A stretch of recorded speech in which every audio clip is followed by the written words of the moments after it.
কি অবস্থা?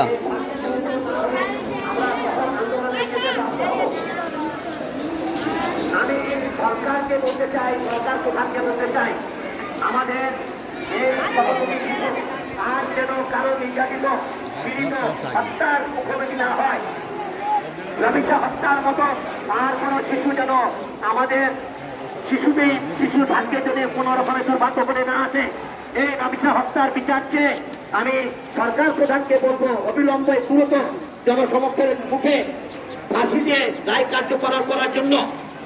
আমি আমাদের যুব সমাজ এবং আমাদের মুরব্বীকে সবাইকে আমি ধন্যবাদ জানাই যে ডায়মন্ড একাডেমি হাই স্কুলকে এই মানববন্ধনে শুরু করে দেওয়ার জন্য আমি তাদের কাছে কৃতজ্ঞ।